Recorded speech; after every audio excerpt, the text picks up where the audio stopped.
campus of the College of Staten Island. You're watching exclusive CUNYAC Conference doubleheader coverage right here on CSI Sportsnet. This afternoon, the College of Staten Island women will tip off against Lehman College, followed by the men as the women's basketball team looking to end the regular season with a couple of wins after dropping a couple of tough games in their last two outings. Hi, everybody. Mike Baybuski along with Dave Pizzuto. And, you know, Dave, for the College of Staten Island, a couple of tough games, a couple of tough losses in their last three games.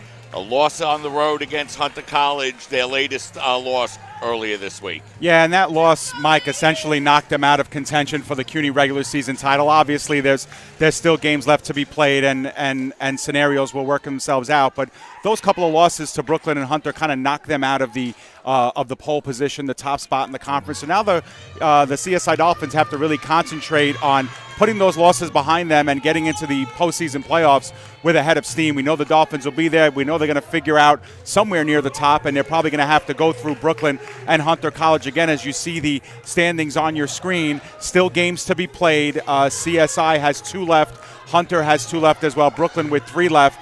But the bottom line is, Mike, the Dolphins right now look like they're going to finish in 3rd place if everything plays out the way it does. The top 6 teams make the playoffs. The 3 seed will play the 6 seed. It looks like CSI and Baruch are matched up. They play actually the regular season finale, Mike, next week, and then they'll probably return right back here at home to play a quarterfinal game. But you said it, Mike. The Dolphins are losers of their last 2 games, and they're looking to get back in the win column, and they need to in order to go into the playoffs with a nice head of steam. Yeah, you know, Dave, CSI went into Hunter College, and they knew they needed that game, but you know, Hunter College just really got off to a fast start in that one, and the Dolphins lost the game by 9 points, but you know, it really had the feel of a game, Dave, that Hunter had control of throughout most of the night. Well, they did. They got off to a 22-11 lead at the end of the first quarter, and they ended up winning by 9. So they pretty much tempered the play from there. Every time the Dolphins seemed to make a big comeback, Hunter had an answer. The Dolphins were able to put that game to as few as 7 points, Mike, in the 4th quarter. And the Dolphins had 5 possessions, Mike, to cut the lead even more. But turnovers, poor shooting down the stretch kind of did the Dolphins in, and they exposed so much energy trying to get back into the game that when it came time to get over the hump, they just couldn't do it. But the Dolphins know that they have the horses, they have the potential to give anybody in the CUNY Conference a very difficult time come playoff time. That includes Hunter, who they've lost to twice now. It includes the returning champions in Brooklyn College. The Dolphins feel as a team, as a coaching staff, that they belong with those teams, that they have just as good a shot to win the championship as either one of those teams. And I know watching the Dolphins, there's no reason to think that they can't win a CUNY championship. They're right there with the best teams in the conference. But again, these next 2 games, these next 40 minutes today, 40 minutes next week on the road against Baruch are going to tell us a lot about how this team is really going to attack the playoffs. Yeah, and you know, Dave, you mentioned that a good opportunity or a good chance that the Dolphins will be in the quarterfinals. You mentioned 2 games left for the Dolphins. Brooklyn came up with a big win last night against CCNY, Dave, coming up with a 6-point win, beating them by a score of 60-54. And you're right, that might have closed the door for the Dolphins as Brooklyn's remaining games with John Jay and going to make things tough for the Dolphins to pass them. And, of course, Hunter already clinching a position ahead of the Dolphins. So it does look likely, Dave, that the Dolphins will be in action next Saturday. Yeah, and the CUNY quarterfinals feature the number 3 seed against the 6 seed and the number 4 seed against the 5 seed. So the Dolphins right now with the number 3 seed. If the playoffs were tomorrow, the Dolphins would be hosting a quarterfinal game next weekend at 1 o'clock, same time, same place here at the College of Staten Island. Right now they're lined up to play Baruch College, which also, Mike, if you kind of play the rest of the season out, Baruch will probably end up in 6th place. So those seedings should stay true, and it should be a 3-6 matchup. And then, Mike, after that, the Wednesday before the CUNY Championship on Friday, CSI would, if they advance out of the quarterfinals, would likely have to play Brooklyn College, the number 2 seed, and that game would be at Brooklyn because in a very big shift late in the season, usually the semifinals and the finals are played at CCNY, the CCNY Beavers home court. But this year, CCNY unable to host, so the semifinals will be played at the higher seeded teams, and then the CUNY championships will be played at Hunter College. That's a huge advantage for the Hunter College women's team because they'll have home court advantage throughout the playoffs. But yeah, so the CUNY championship will be held at Hunter. As you see, our next broadcast will be part of the CUNY basketball championships, and of course, we'll have all of it on www.csidolphins.com. Wow, so big changes coming up in the conference tournament, which will begin as early as next Saturday. And, you know, Dave, it's hard to believe that we're in the final regular season home game for both teams here this afternoon. And, you know, it's been a real exciting play throughout the women's conference. And, you know, we'll get to the men, of course, during the men's pregame show. But, boy, that conference is still wide open. Yeah, absolutely. You know, on the men's and the women's side. And, you know, we can't really forget that, you know, the Dolphins are being coached by a first-year coaching staff. Nicole Sarcone, obviously her assistant coaches are brand new. Two of them coming right off of the court and onto the sidelines, and Christina Passatoro and Victoria Cray. New coaching staff. You know, Mike, I think at the end of last season with Tim Shanahan departing the team, 85% of the scoring offense for the Dolphins departing, I think everybody said, you know, it could be a lean year next year for the Dolphins. Could be one of those middle-of-the-road type seasons, have to rebuild, retool. And basically that hasn't really been the case. The Dolphins haven't really missed too many beats. They're 17-6 overall. They're right there at the top. And, you know, going into the last couple of weeks of the regular season, Mike, the Dolphins controlled their own destiny for a CUNY championship. So not much more you can really ask for this Dolphins team. But now that they have gone this far, now that they have won 17 games, they're looking to win, you know, even more. They're looking to finish their regular season out with 2 more victories, getting them 2 steps closer to 20 wins. And the quarterfinals, the semis, and the championship after that, you never know. This Dolphins team could find themselves with their second CUNY championship in 3 years in a season where no one really expected it. Yeah, and, you know, Dave, we haven't had much of a chance to talk about the Lehman College squad here this afternoon, but, you know, of course, under longtime head coach Eric Harrison, they're really struggling this year. And, you know, coming onto the floor here tonight, we just see 5 players out during warm-up, and, you know, quite a turnaround from a program that not long ago was right at the top of the CUNYAC Conference. Yeah, and head coach Eric Harrison is by himself on the Lehman bench, and it's not a sight that we're used to seeing. Lehman College this year 1-20 coming into the season. Definitely a rebuilding year for them. They lost, you know, some key pieces of their team. This game, Mike, on paper, totally favors the Staten Island Dolphins here by a wide margin. So if you're Lehman College, you're looking just to put up a good test, to put up a good fight. Your 5 players to continue to make those growths going into the off season. Something to hang your hat on and build off of. Yeah, so we're just moments away from the start of the starting lineups and the start of tonight's game. Why don't we step aside and take a break, and we'll be back to bring you those starting lineups as you're watching women's basketball coverage exclusively on your voice of everything CSI Sports, CSI Sportsnet, CSIDolphins.com. Do you want to retire like a champ? Just like legendary basketball star Uncle Drew? Don't do him like that, Uncle Drew! You're already acing the game. You've got your dream ride. Don't be slamming my door. Sorry about that. You just did the same. Gotta get the boys.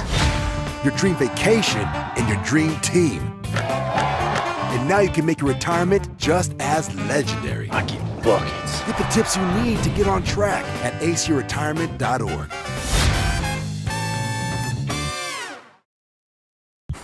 First time I tried Vicodin, it was laying around my mom's house. And then I kept taking them whenever I could get them. I didn't know they'd be this addictive. I didn't know how far I'd go to get more.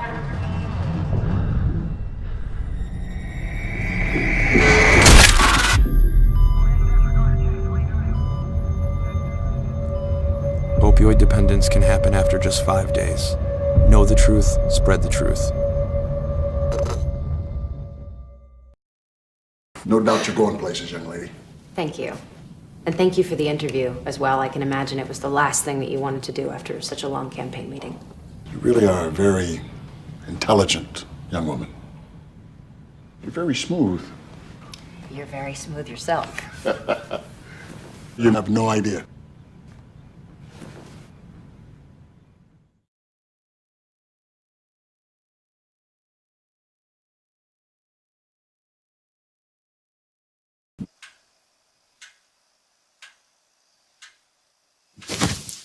awkward. I'm the awkward silence. You try to avoid me, then there I am again. But an awkward silence can be a great thing. Like Kelly here is about to demonstrate. You haven't really been yourself lately. Are you okay? Find out how you can help a friend with their mental health at seizetheawkward.org. We're back, and we're just moments away from the start of this afternoon's game between the College of Staten Island and the Lehman College Lightning. And, you know, Dave, like almost every final home game of the regular season, it's senior day, and no exception here this afternoon as College of Staten Island graduating yet more players, as they do every year, Dave, from this roster. Yeah, and we'll throw it down to the public address, Mike, see if we can catch some of it as the Dolphins honor their three seniors, Rosa Perone, Nicole Mbesi, and Jackie Callie.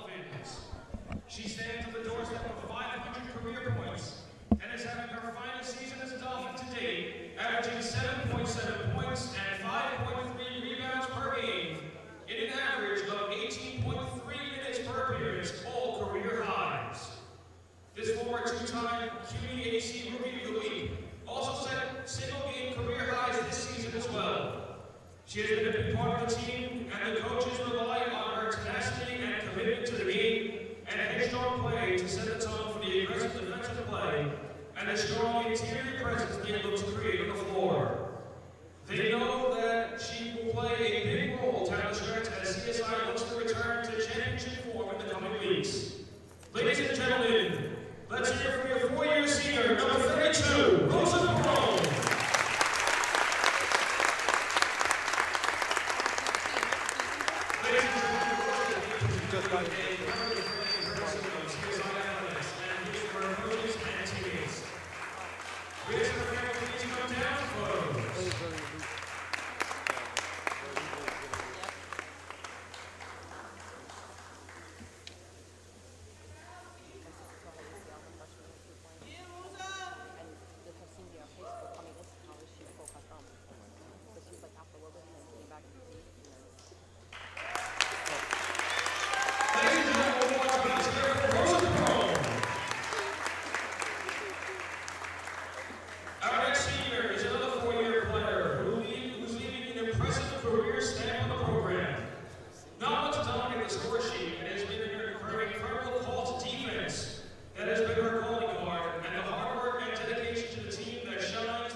That unparalleled commitment has gone a long way on the court in this, her senior season, where she averaging career highs in starts, minutes, points, rebounds, assists, and steals. Her number is often called on in key and critical moments in games when CSI needs its top production effort on both sides of the floor. When that number is called, she is always ready and able to assume whatever role she is tasked to do, and that is something not lost on her coaches. Appearing today in her 105th career game, the coaches know she is a critical piece in the championship push, and they feel that if CSI achieves its finest performance, it will most likely have to do with her intense play. Ladies and gentlemen, number 5, Nicole Mbesi.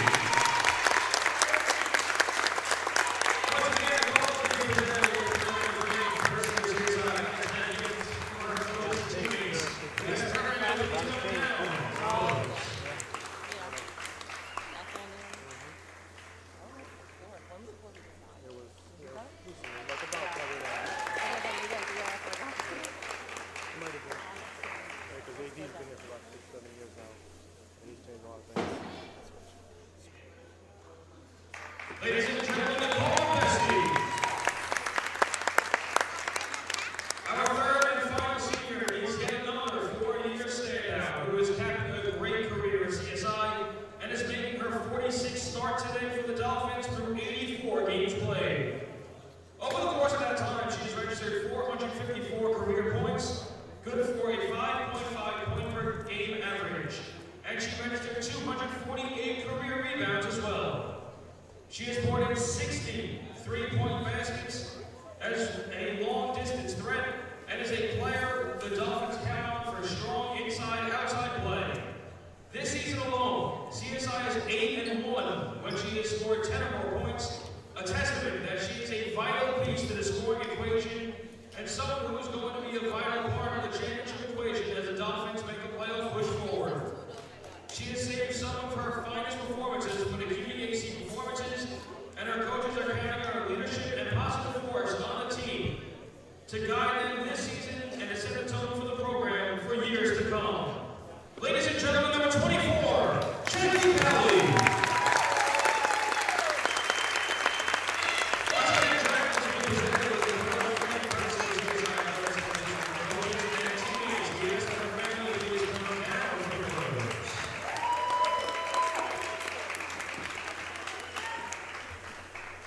We're back, and you had an opportunity to watch the Senior Day presentation here this afternoon as the College of Staten Island gets ready to take on Lehman College. And, you know, Dave, for the College of Staten Island, another 3 seniors graduating from the team this year, Rosa Perone, Nicole and Bessie, and Jackie Callie. And, you know, I'm sure we'll have plenty of time to talk about all 3 of those players throughout the year. But, of course, 3 players that have always been a big part of the Dolphin program. Perone and Bessie, both 4-year players on the team, and Jackie Callie, of course, playing on the team as well. And, you know, this is a team so far, Dave, that throughout Rosa and Nicole's career, they've gone 79-28, including 50-12 in conference play. Yeah, absolutely, Mike. And it's always, you know, a bittersweet day for CSI because, you know, you're saying goodbye to you know, a series of players, but it's also great to see those same players kind of grow with the program. They come in as freshmen and they don't say much. You know, they have maybe 2 or 3 words, and now as seniors they've developed into really focused leaders, and that's great, really great to see. Yeah, so 3 seniors honored here this afternoon for the College of Staten Island. And, you know, for these seniors, they're hoping still for plenty of more basketball to come in the future as the College of Staten Island looking to close out the regular season with games against Lehman College and Baruch College. So as we have the introductions out on the floor, why don't we bring you the starters for today's game? And here to bring you those starters, my broadcast partner, Dave Pizzuto. Yeah, you see him on the screen. First for the Lehman College Lightning, coming in with a record of 1-20 overall. Rebecca Gritz is number 1. Number 3, Marissa Soriano. Number 20 is Kadijah Sanger. Number 30 is Adiba Chima. And number 42 is Cheyenne McPherson. Those are the Lightning, and those are the only 5 players dressed for the Lightning today. For the College of Staten Island, no big surprises except for the fact that Rosa Perone is not starting. She's in street clothes today, but the starters for CSI are number 1, Megan McEwen, number 5, Nicole Mbesi, number 13, Diana Tadaro, number 24, Jacqueline Callie, and number 25, getting, I believe, her 5th start of the season, will be Kayla Schmitter, the freshman. So the Dolphins go with their usual lineups, as does Lehman. And CSI on paper anyway, Mike, a big favorite. Yeah, so the Dolphins coming into today's game and, you know, fighting back, David. They were coming in on a 2-game losing streak, having lost here last Saturday afternoon to Brooklyn College by a score of 70-60, and then Hunter College on the road by a score of 71-62. And, you know, Dave, as you look back on the conference schedule throughout the year for the Dolphins, you know, one of the problems that they've had in some of these games against the better teams in the conferences, they just haven't been able to score enough points. Yeah, absolutely. You know, and it's something that the Dolphins really have to, you know, key in on over these next couple of games. Lehman, likewise, it's a focus of theirs. No one, you know, honestly, Mike, win or lose this game, obviously it would be a shocker if the Dolphins lose, but win or lose, it doesn't really impact the standings all that much, really doesn't impact all that much playoff positioning. So the main focus of both of these teams, win or lose, is to just play good basketball, good fundamental basketball. Can you protect the ball? Can you take open shots? Can you make your free throws? Can you stay out of foul trouble? You know, can you win the turnover battle? Can you win the rebounding battle? Those are the things that we're going to see today. I think those stats at the end of this game are going to be a lot more important than the final score at the end of this game. Yeah, you know, David, as we take a look at the conference schedule, both Baruch and York both sitting with 9 losses for that last playoff spot, but Baruch will have Lehman on the road this Monday afternoon, and you know, that should be enough to secure the final playoff spot for the Bearcats. Yeah, and that's why we assume that the Dolphins will be playing Baruch in that first quarterfinal game because, again, no one ever wants to assume, but you know, you would think that they will finish as the number 6 seed, and John Jay would finish as the 4. As the 5, and CCNY the 4. So. The Dolphins just looking to put a cap on the season positively. You know, 2 games they've dropped now against Brooklyn and Hunter that sit atop of them in the standings. They need to take care of business against the teams that sit below them. Yeah, and of course, David, a quirk in the schedule. The Dolphins will finish the regular season on the road against Baruch this Wednesday night. Yep, and in all likelihood would host them 3 days later for playoff action. Yeah, so that's interesting as those two teams could face each other late in the regular season in the last game with absolutely nothing on the line. So it'll be interesting to see how vanilla both teams could play that game. And I know we'll talk about this during the men's game, but the men's side of that doubleheader at Baruch is the exact opposite. It'll probably have everything on the line during the regular season, and those two teams have the potential not to end up seeing each other until the very last game of the playoff picture. So two very opposite ends. Yeah, so, and the one thing we know for sure, Dave, is that it's going to be really exciting and completely wide open. Is, we've seen any of these teams demonstrate the ability to beat each other. It's the first scoring opportunity now will come to the Dolphins, and Bessie will pick up the first foul of the afternoon. Yeah, she's going to go to the line. She's a 75% free throw shooter, but the story, Mike, the under story of this game will be the fact that Lehman cannot afford foul trouble, and that's something that they're going to have to really stay committed to is, allowing CSI sometimes to get in close and take their shots because they do not have a player on the bench. So if anybody fouls out for Lehman would have to go shorthanded. Yeah, so and Bessie on the free throw line as she splits the pair, but Tadero comes in to grab the rebound, and it will go out of bounds, but it'll remain Dolphin basketball. So good play by Tadero there, and the Dolphins will get another possession. Yeah, she got locked up with McPherson, and looked like that one might have skipped off McPherson's shoe. So the Dolphins to inbound the basketballs. That's Callie. She feeds it inside to Schmitter, and she lays it up and draws the foul. And, you were just mentioning, Dave, that the Lightning could not afford fouls, and they picked up two in just over a minute of play. Yeah, and it's McPherson's first now. And Schmitter, who's had a very good freshman season, 70% free throw shooter, makes it 4-0. Yeah, Kayla Schmitter, first-year player showing some ability to create offensively and hit the mid-range jumper. She's been a very positive for the Dolphins here in her freshman year as the bounce pass goes up over to Chima, but the Lightning will turn it over once again as that's Callie. Bounce pass over to Tadero, and now Dolphins with an opportunity to set up as Mbessi works it up over to Callie, and a three-pointer is good. Yeah, nice job of ball distribution for the Dolphins. Very unselfish, recognizing who the open player is, and Callie started the play and finished it. So Callie hits the three-pointer, and Dolphins jump out to a quick 7-0 lead. Jackie shooting just 22% from the three-point line, Dave, but it's been a number that's steadily been increasing throughout the end of the season. Yeah, she'll be the first to tell you as we get another look at the ball distribution there on that last one. She'll be the first to tell you her shooting has been off this season, but Jackie's the kind of player that once she hits that first or second one, she can really find the rhythm early and can really burn anybody. As the Lightning turn the ball over for the second time, and saw Schmitter's replay as well, Mike, on her and one opportunity.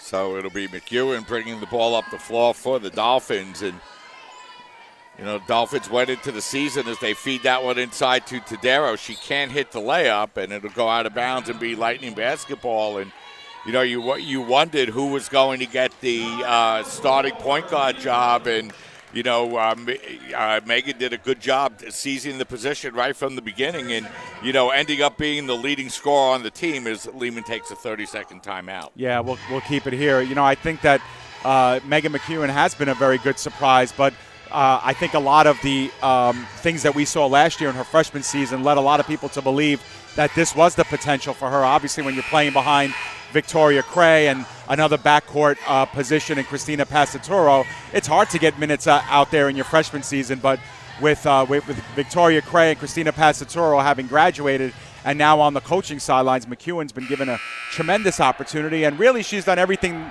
expected out of her in her first season as a true starter, and she's given the Dolphins such a big lift. So it'll be the Lightning inbound in the basketball here, Dave, and they've really had a struggle all season long, winning just one conference game on the year, and that was really early in the regular season. Yeah, and that was against Medgar Evers College, Mike.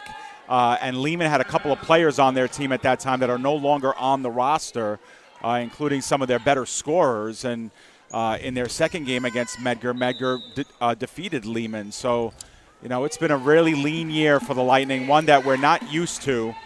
Very proud program and a very good winning program. And, this is a bump in the road for them, certainly a big speed hump, if you will. But we have every confidence that Lehman will be back as Callie, coast to coast, finishes one off. Yeah, so Jackie getting 2 early baskets here to start the game, and she'll go to the free throw line. Is an opportunity here for the three-point play for Jackie. She already hit a three-pointer earlier as that free throw was up and no good, as Cedero controls the offensive rebound, and the Dolphins now with another possession. And now Sangair, Chima, and McPherson all with one personal foul each for Lehman. Yeah, and that's inside just 3 minutes of play. Yep. As Cedero getting the ball on the inside, and we're going to have a whistle and a foul. And I guess the officials could continue to blow the whistle as we have an opportunity to see Callie with that nice move to the basket and go to the free throw line. But, if the officials continue blowing the whistles like this, Dave, the Lightning aren't going to have any players. Soriano got called for the foul. It's her first. As that first free throw by Cedero is up and in, and Dolphins coming into the game today shooting just 62% from the line, Dave. So free throw shooting not as good as I'm sure first-year head coach Nicole Sarcone would like to see it. Yeah, and she's made it a focus in practice, too, to give some more time for free throws because, Mike, how many times have we covered playoff basketball, and that's been the difference, and those free throws come back to bite you when you can't connect. As Cedero might have gotten away with the travel there, but the Lightning able to come away with the basketball now is taking the ball coast to coast and having the ball get knocked out of bounds. Yeah, it looked like McEwen might have got a block in on that, but it went off of Chima on the play and out of bounds. And we're going to see Brianna Rabisky come in, taking out one of our first seniors, Jackie Callie. So Callie goes to the bench as the leading scorer for the Dolphins with 5 points, as Dolphins building an early double-digit lead here as Mbesi with that shot, and that's up and no good. And Lightning averaging just under 36 points a game, Dave. So they've really been struggling offensively all year long, even when they had their 2 best scorers. Yeah, that's just been it. When you're only averaging about 8 points a quarter, that's a big problem. As that shot is up, no good, and Cedero grabbing another rebound for the Dolphins as McEwen looks to drive inside, and she gets hit in the face that time by McPherson. So that's going to be the second foul on Cheyenne, but she's got 2 fouls, Dave, for the Lightning. Now you see the turnover numbers on your screen, and it's led to a unbalanced amount of shots taken as well. The Dolphins have taken 7 shots. Lehman's only been able to take 3, and CSI has been at the free throw line a bunch already. So, when you turn the ball over, that will happen. As McEwen's second free throw is up, no good, but Cedero's there to grab another offensive rebound, her 4th rebound here early in the first quarter. Rabisky over to Mbesi, and Mbesi's jumper is good. Yeah, that's nice. They've been leaving Mbesi open there, and that time she took a half a step inside of the arc to bury that long range too. And that's a sneaky part of Nicole's game sometimes. Everybody talks about what a great defender she is, and she is. Every now and then she can make those jumpers, and teams don't account for her scoring 8 and 10 points, Mike, and when she does, it's a huge lift. Yeah, and Dave, as you heard during the Senior Day ceremonies, Mbesi, a 4-year player with this Dolphin team, and, really a key part of a team that, for a lot of years really didn't need her to score, and, it takes a special player to be willing to do those other things, and, that's something that Nicole's always been able to do. Yeah, and we saw that last replay of her shot, and that's true, Mike. I mean, basketball, a lot of the time, people want the ball in their hands on the offensive side of the floor, and when you could do the little things, the intangibles, sometimes that means just as much as a person who can go out there and score 15 points every game. You need somebody to do the dirty work, and that's Nicole's MO. Yeah, so the Lightning still looking for their first points here of this first quarter. We're midway through, and the Dolphins leading by 13. Sangair with the ball. Her pass inside is going to be stolen away, and now it'll be Schmitter feeding it to McEwen. McEwen's pull-up jumper is up, no good. Soriano grabbing the rebound now for the Lightning. Lehman guilty of their 5th turnover on their last possession. McEwen now looking to get on the scoreboard. Has been 0 for 2 here from in close. Sangair looking to feed the ball inside to McEwen, but stolen away, I should say, as Darrow lays it up and in. That's going to be her first basket of the game, and it'll be a timeout taken here by the Lightning, a 30-second timeout. And Dave, it's tough when you don't have much scoring out on the floor. Yeah, and I think at this point, even with the lead being what it is, Mike, this game has already kind of sorted itself out. We kind of know how this one might end up. But now it's a question of how crisp can you stay on the floor? How focused can you stay on the floor? And that's both teams. That's Lehman, and you can see Eric Harrison, drawing things up, and he's very intense. He knows his team is down by 15, but he wants to see the sloppy play stop. He wants to see his team taking shots. They're 0 for 5 from the floor, but they've yielded 11 shots the other way. So he needs his team to be clean here, as they've committed 6 turnovers as well. And if you're Nicole Sarcone, the big challenge in this game is to also keep your team focused. How do you play an intense 40 minutes when after the first 5 you're up by 15 points? It's hard too. So both teams have their work cut out for them. So the feed inside, and that shot is up, no good. And that rebound grab by Soriano, that's no good. And Robisky grabs the rebound now for the Dolphins over to McEwen.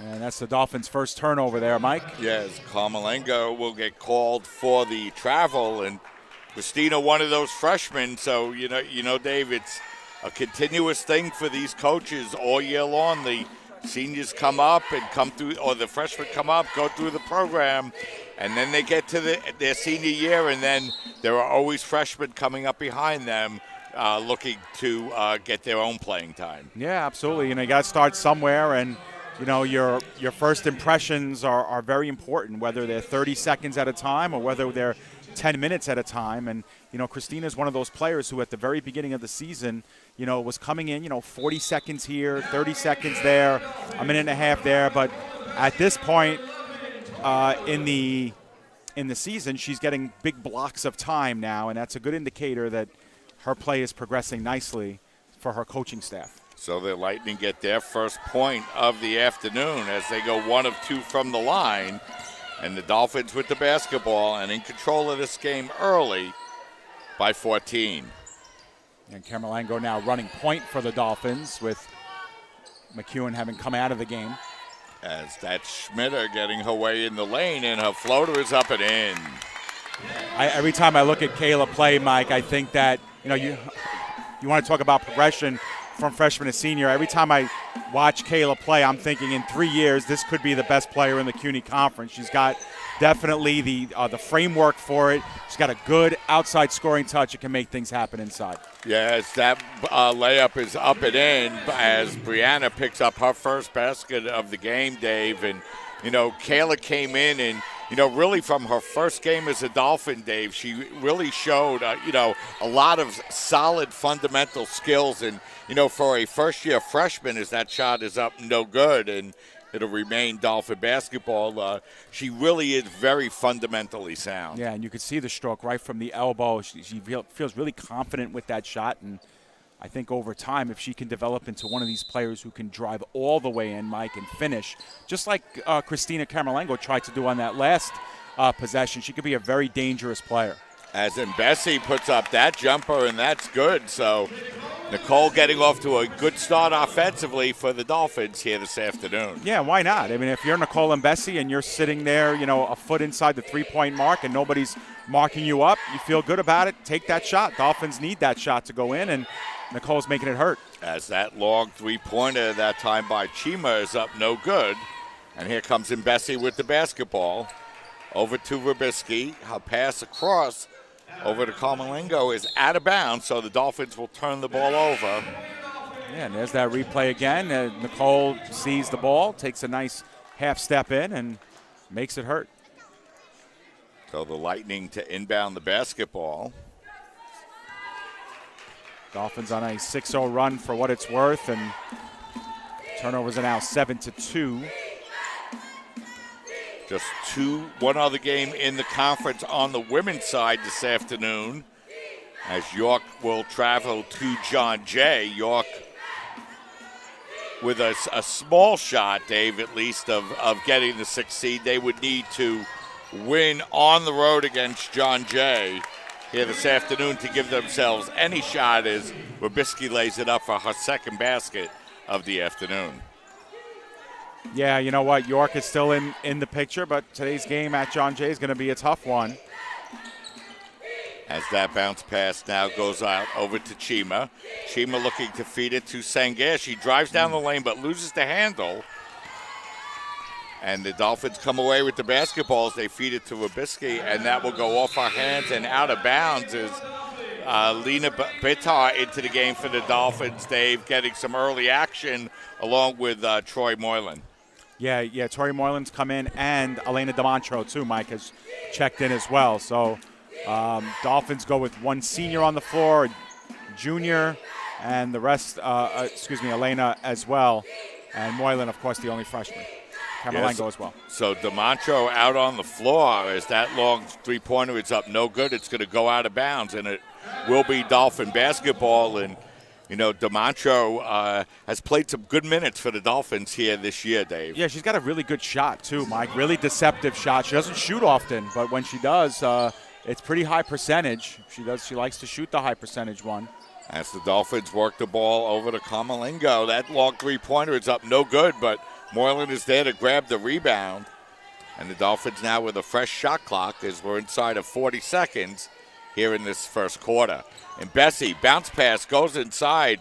The shot by Moylan is up no good. The putback is no good. And the Lightning there to come away with the rebound as that's Chima with the basketball. Colin Bessie's been the best player on the floor for the Dolphins. That time she had a really good open look and decides to pass it over to Moylan, who was in a nice spot. Moylan could have finished, but nice job by the senior, Nicole. And Bessie with the basketball. Her pass is knocked away, but able to come back and retrieve. Almost put the Pizzuto jinx on her, Mike. Start talking well about her. She almost threw that one away. And Bessie, runner in the lane, is off the rim and in, and that's going to do it, Dave. 1 quarter in the books, and it's been all Dolphins as they lead by a score of 25-1. And I'm going to say, Dave, that's could have set a Dolphin record for the best defensive performance in 1 quarter. Lehman 0 for 12 in the quarter, Mike. So 1 quarter in the books, Dolphins in the lead. We'll step aside, take a break. You're watching women's basketball coverage right here on CSI Sportsnet, CSIDolphins.com.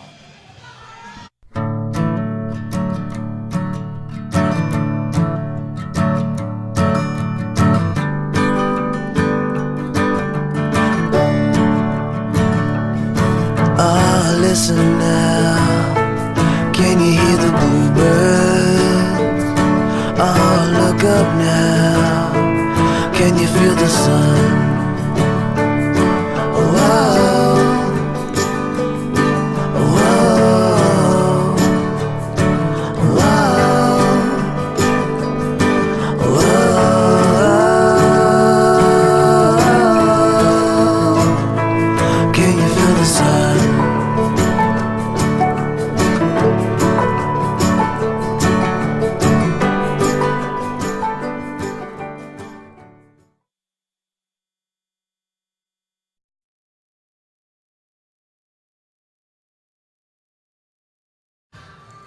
We're back here at the Tank, first of 2 here this afternoon as the College of Staten Island taking on Lehman College. And, you know, Dave, we knew Lehman was really shorthanded coming into the game this afternoon, and they've really struggled. And, you know, the Dolphins able to pull away early in the first quarter. Yeah, certainly the least amount of points that the Dolphins have given up in a quarter this season. That's the one.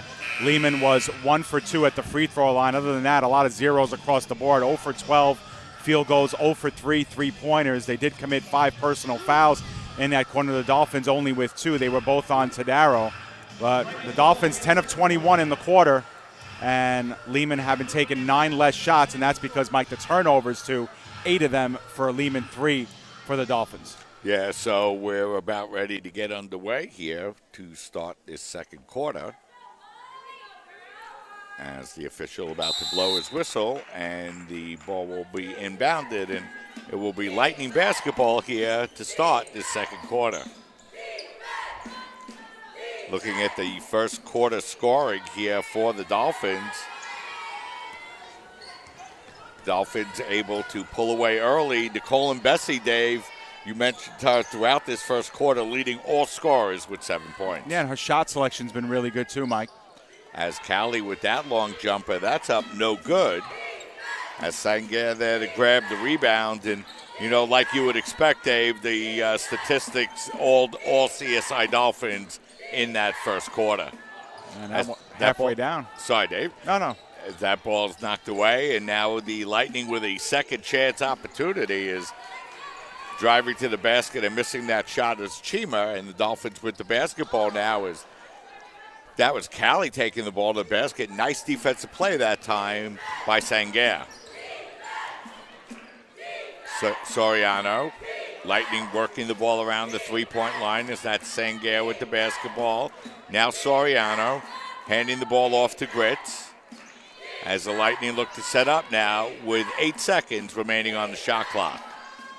Long three-pointer, that's up no good, and going hard for the rebound is Soriano, and able to come away with the basketball. Good hustle play, Dave. And, Dave, you got to give these plays for the Lightning a lot of credit. They're coming out on a Saturday, and, just 5 of them coming all the way down into Staten Island. And, it shows the love of the game that all of these Division III players have. Absolutely, as Callie buries a three-pointer. You're right, Mike. I mean, even in my most fittest days, I mean, to play a 40-minute game and with no substitutions, it's tough. I mean, it's tough going up and down the floor. We know at the speed at which CSI likes to play is going to definitely test any team conditionally. And, your hats off to Lightning. This is not a good place for them to be in at this stage of the season, but they're rallying and trying hard. Yeah, Lightning still looking for their first basket of the afternoon, as that's Chima getting the ball up over to Sangair.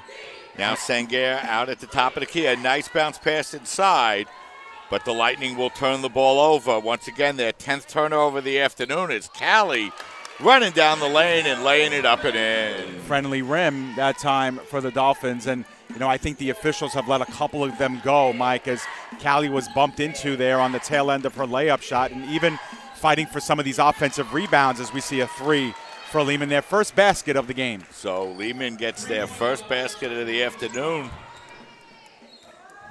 12 and change minutes in, Mike. Yeah, so the pass is going to be knocked away, and the Dolphins turn the ball over. And that's going to be just their 3rd turnover of the afternoon. You see Callie there for three-point range that last time out. As Tadaro checks in. There's another look at her layup as well. So Callie there with 5 points. Yeah, Jackie now with 10 points for the Dolphins. As she gets double figures, as that shot by Sangair is up and in. So the Lightning getting baskets on a couple of back-to-back possessions. Yeah, both by Sangair as well. McEwen, that long three-pointer is up no good. And coming back to grab the rebound is Gritz for the Lightning. And she'll hand the ball off to Chima. Chima stopping and popping. That's up no good. And Batar there to grab the rebound and feed it to McEwen. McEwen. Pascal's out over to Callie. Now they feed it along the baseline to Batar. Back up over to DeMontro. Her long three-pointer, it's good. Yeah, DeMontro, like I said, Mike, she's got a really good stroke from beyond the arc. And she knows when to take her shots, too. She doesn't put herself in bad positions to shoot. In fact, she finds open space, met that pass very well, and was able to sink it. She's now 9 of 17, Dave, from the three-point line, and that's over 50% as they get that ball out over to Callie. And that pass will go out of bounds.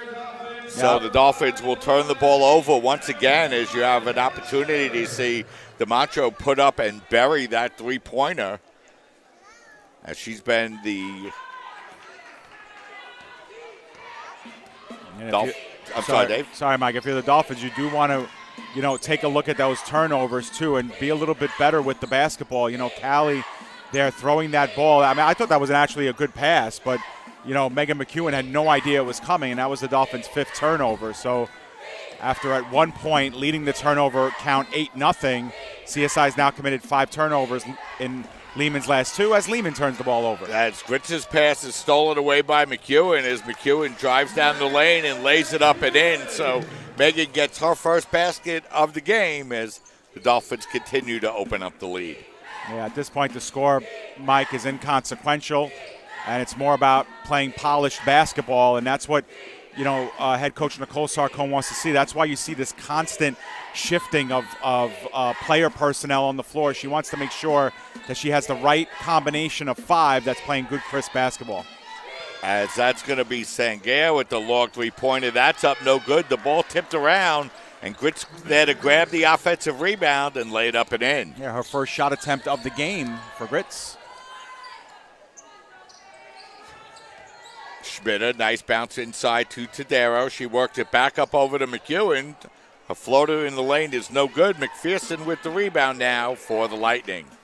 Dolphins have been doing a really good job of moving the ball around. That time, Megan McEwen took a running kind of a layup to the right side, and she's been successful with that play, but the Dolphins had a lot of open players in the area. Lightning pass inside is going to be knocked away and stolen as McEwen comes away with the basketball. Feeding it up over to Tadero. A nice bounce pass over to DiMaggio, and she lays it up and in. Yeah, if DiMaggio had another 6 or 7 inches on her, she would be some premier player. She's small. She doesn't have, great size, but she's all over the basketball. She puts herself in great position. A timeout's called by CSI. So the Lightning turn the ball over for the 13th time, and the Dolphins will take a timeout, and it'll be a full timeout. So why don't we step aside and take a break? 4 minutes, 5 seconds remaining here in this first half. With the score, the Dolphins 37, the Lightning 8. You're watching women's basketball coverage on CSI Sportsnet, CSIDolphins.com. Morning, Gary. We are GetSchooled.com. You want a college education, don't you? You know you do. That's why we're here. We're free and here to guide you through every step of the way, starting with attendance. Gary, financial aid forms.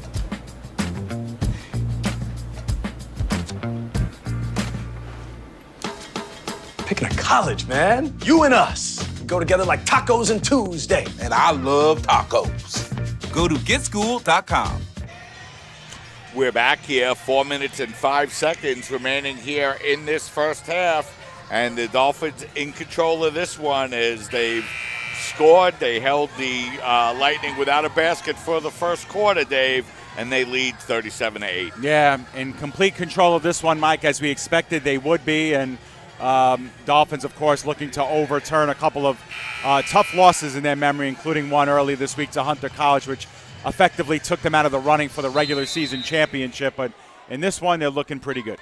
Yeah, so the Dolphins already have played 10 players in this first half, 7 of them on the scoreboard, as that'll be Schmitter with the long outside jumper. That's up no good as Dolphins bring in Palenko as well as that outside jumper by Carmelengo is up no good. So plenty of time here in this game, Dave, for our head coach Sarcone to put in all different kinds of combinations. Exactly. That's what we said before, is they're looking for the right group of 5. Remember that in the playoffs, every player is going to have some type of, role. And we saw that in the year that CSI won the championship. You saw a lot of different players get involved other than the usual suspects that year. Megan McEwen had a big hand in the tournament last year as a freshman, and Dolphins know they're going to depend on all their players as Tadero with another offensive rebound and putback. Yeah, so Tadero with the putback.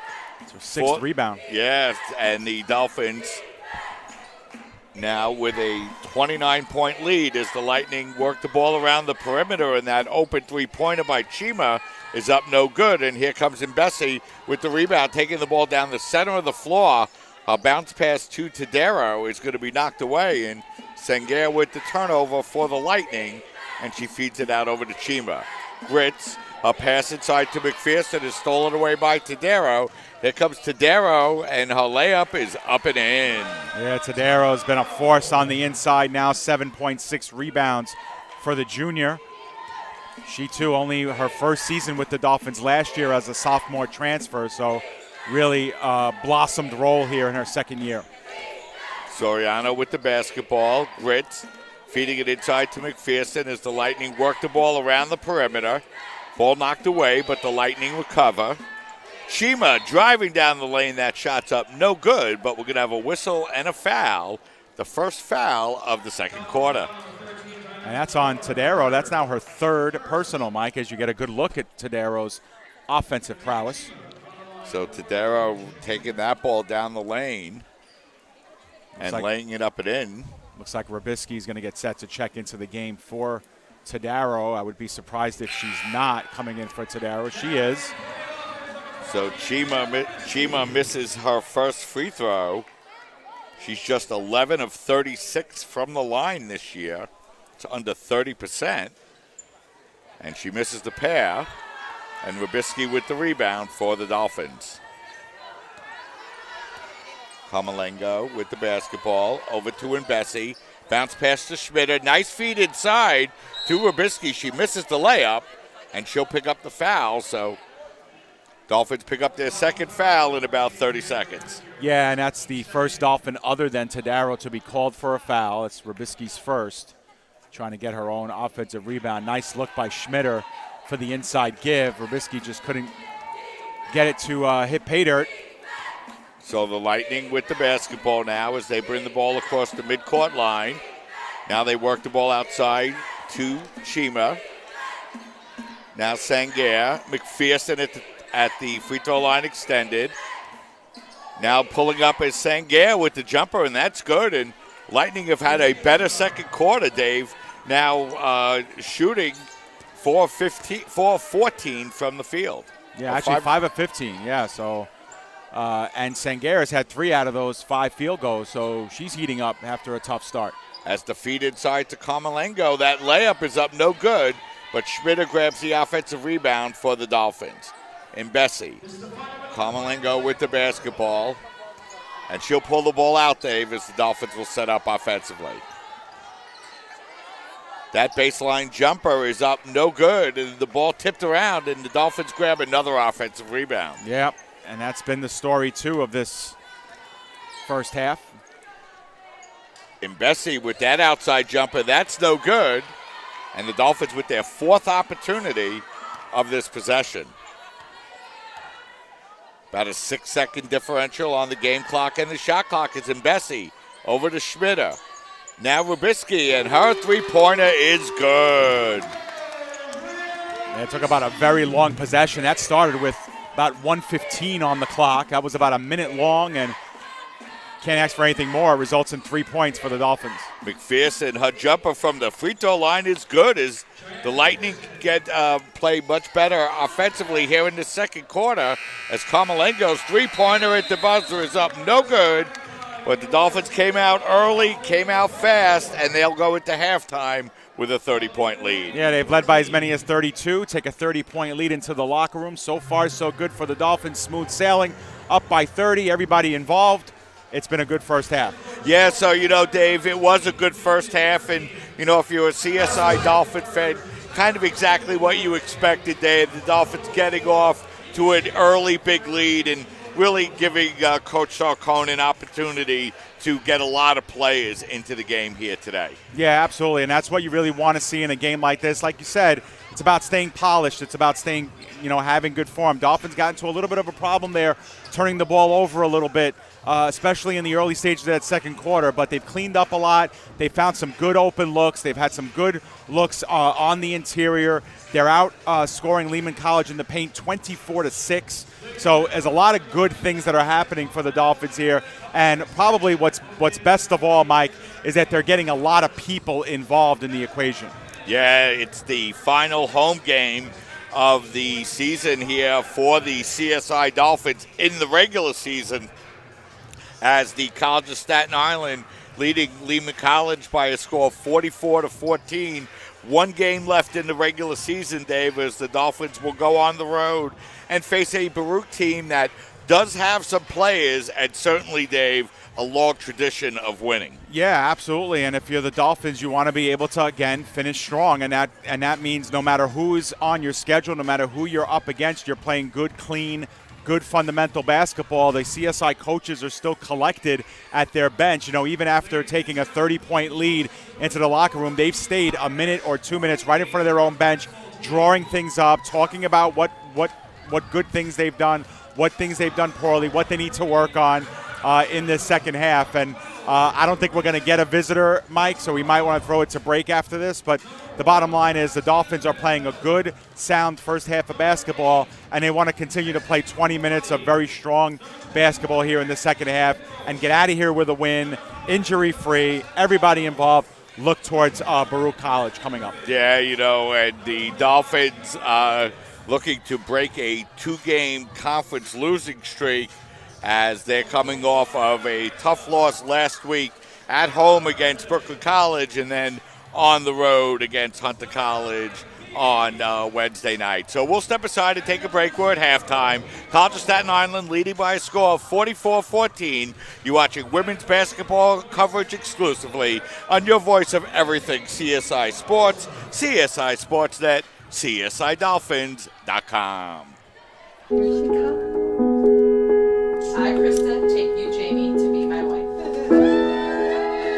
The ceremony was a blast. It was just like this surreal moment of my dreams are coming true.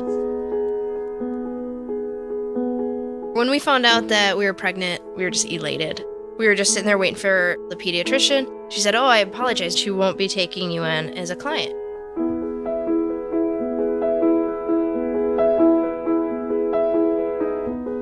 We are a lesbian couple, but she's just a baby. She's the one you're denying the service to. And sitting there in that small, cold room, I wanted to cry, just thinking, what did we bring this kid into?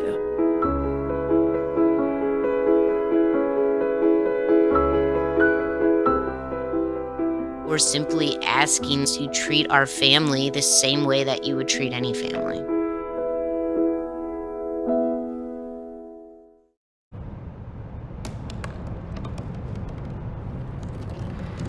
They said I couldn't dream. Called me a piece of trash and swore that's all I'd ever be.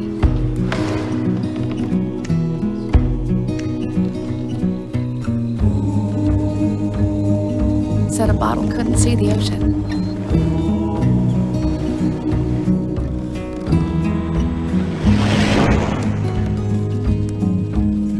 Give up.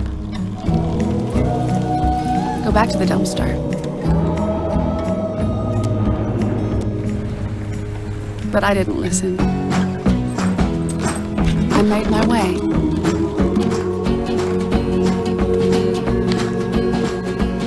And now, I am what I've always wanted to be.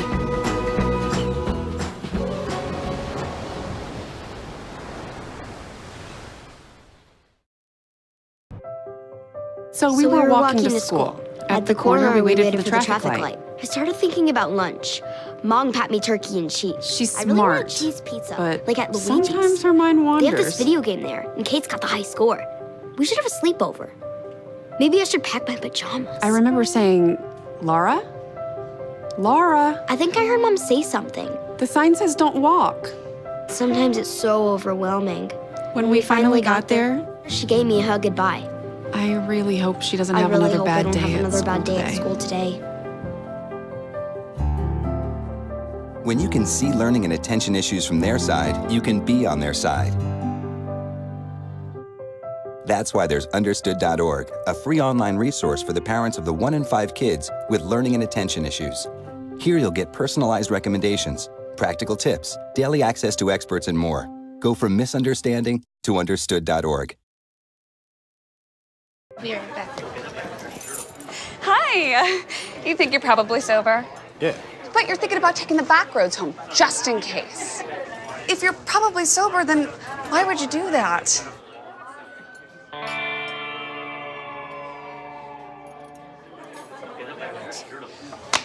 Good choice.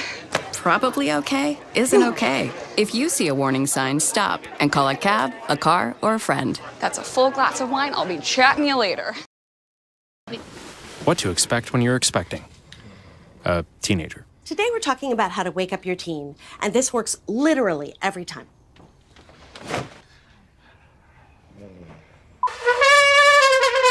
Good kisses. Good kisses. You heard how loud I heard. It wasn't you. It was the... Is that bacon? You don't have to know it all to be a perfect parent. Thousands of teens in foster care.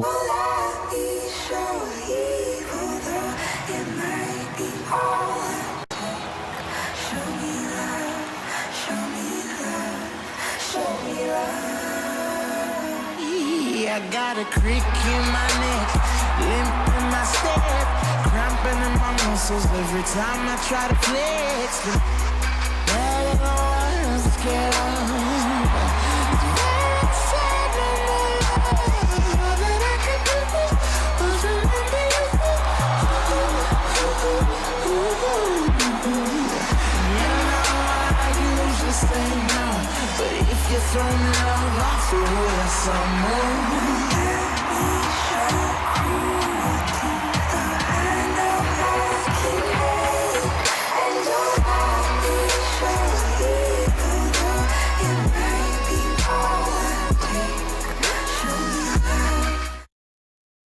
Hi, I'm Peter, and there's nothing I love more than sharing vegetables with my friends.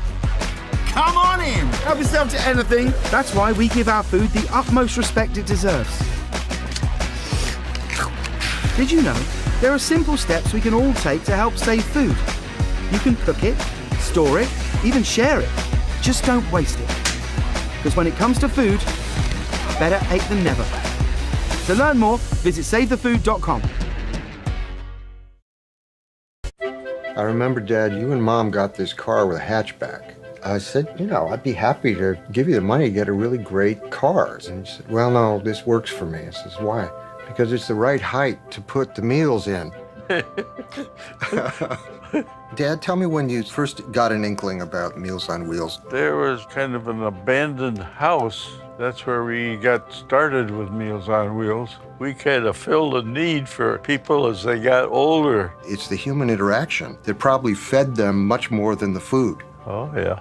When you can see somebody else benefiting by your life in some way, you can't help but feel good about it, I think. Well, the reason I'm involved, Dad, is because you are, and you're so inspiring. How you've impacted people is enormous. Drop off a warm meal and get more than you expect. Volunteer at americaletsdolunch.org. America, let's do lunch. Your dad is an adventure full of special moments. A cruise? Surprise! Unexpected moments.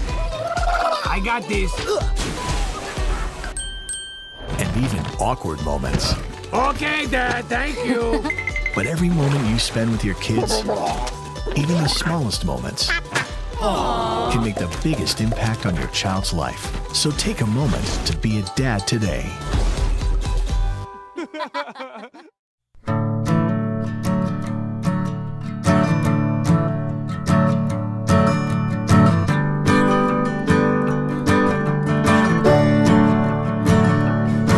Oh, listen now. Can you hear the bluebirds? Oh, look up now. Can you feel the sun? Whoa. Whoa. Whoa. Whoa.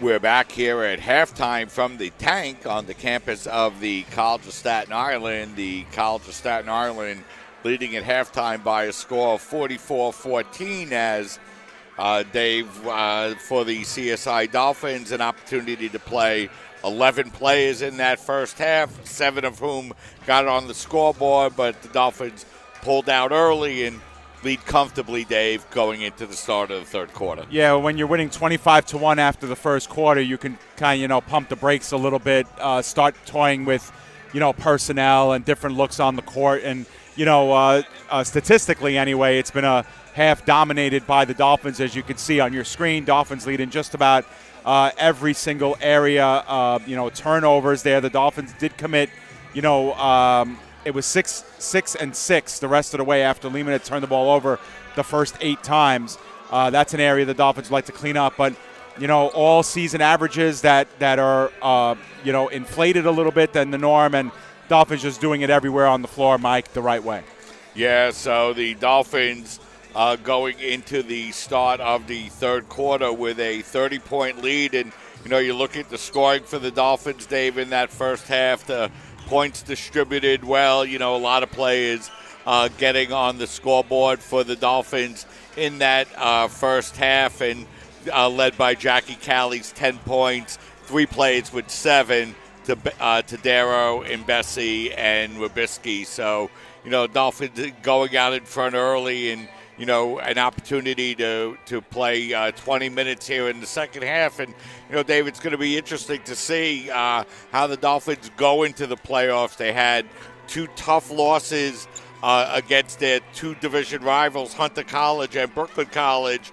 And now it looks like they're going to have to play that quarterfinal game. But you don't have to go back, Dave, any further than 2 years ago when the CSI Dolphins were, just like this year, really sitting atop of the table, suffered 2 losses. These came right at the end of the regular season that forced them into those quarterfinal games. And, that was the year that they went on to ultimately win the CUNYAC championship. Yeah, and everybody points to that year where playing that quarterfinal game actually served the Dolphins really well. I think they blew the doors off of John Jay in that first quarterfinal home game, and it really fueled the Dolphins. It really kind of gave them a great push going into the postseason.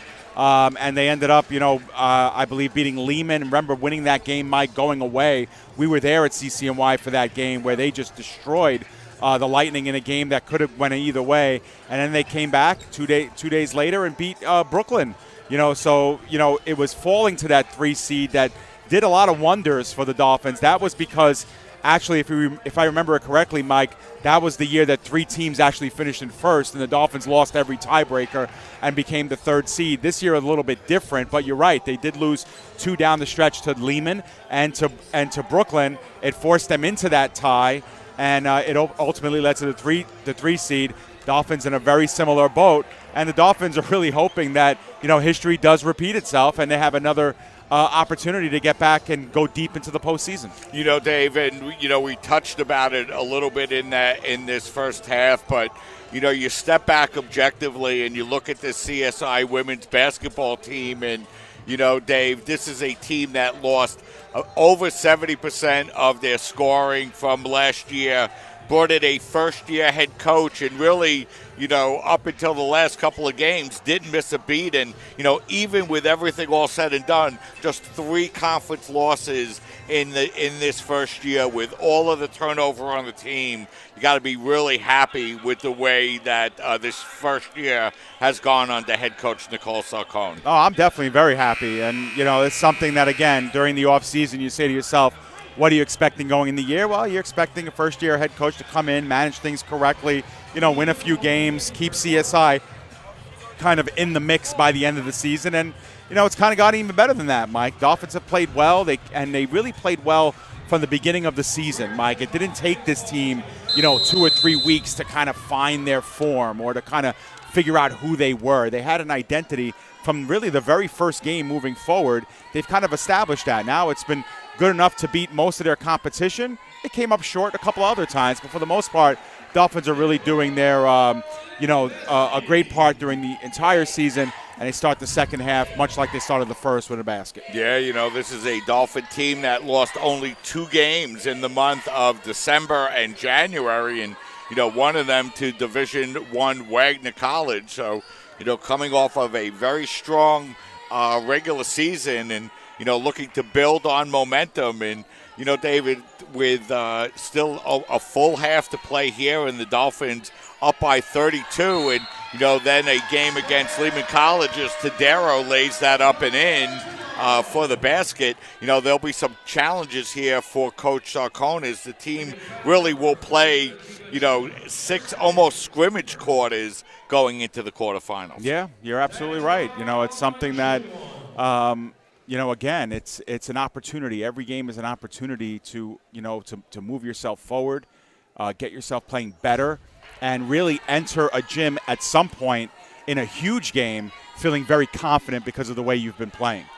Yeah, and the way that the playoffs are going to shape out here in 2019 as the Lightning take the ball to the basket and draw the foul, as that's Chima taking the ball to the basket, and both teams with a foul here in this third quarter, as Schmidt will pick up her first and Chima will go to the line here to shoot 2. But the way that the finals shaping up, Dave, and you touched a little bit on it in the pre-show, in the pregame, not the usual quarterfinals on the road and at home in gymnasium, but things really decided upon what seeds the teams are. Yeah, and really, if the playoffs were tomorrow, the Dolphins would have a home quarterfinal game, but then they'd have to go to Brooklyn College, where Brooklyn plays very well, for a semifinal game. Now, every team still has 2, sometimes 3 games left on their schedule. Dolphins have a bye on Monday when some teams are playing, but